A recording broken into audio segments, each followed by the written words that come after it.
Each of us has unknowingly offended someone. With the start of the new year, I walked into my primary classroom to see a line of 9 rambunctious boys and 1 girl waiting for me to take them to class. We began the class and I asked each of them to tell me their name so that I could write it up on the board. I wanted to be able to remember and call each of them by name throughout my lesson. We went down the row from Simon to Carter to Alex, and then we got to a young boy named Dylan.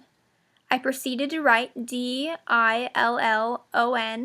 and he immediately stopped me and said, "Sister Andelin, my name has a Y and 1 L and an A." And so by the end of it, I had written his name Dyllan, and that was how it was spelled. At the end of the lesson, I was erasing the chalkboard and the kids were filing out, when suddenly Dylan came up to me and gave me a really big hug.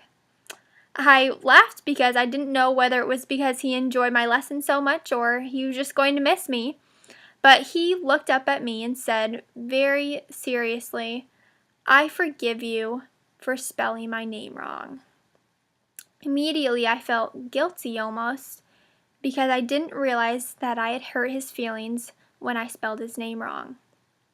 He said to me, "Everyone always spells my name wrong, but that's okay. I forgive you."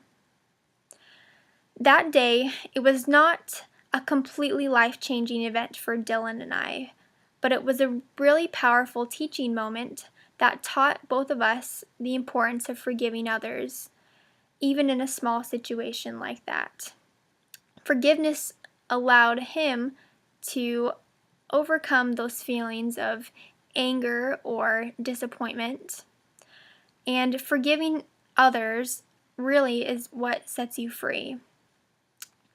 In many situations, I find myself building up anger inside towards others for maybe someone who's wronged me. And those negative feelings really spiritually hold you back. There's going to be many times when someone offends you, whether they do it on purpose or not. In this situation, the way I see it, you've got 2 different options. You can learn to forgive and be quick to forgive, or you can take offense. I challenge each of you to always forgive.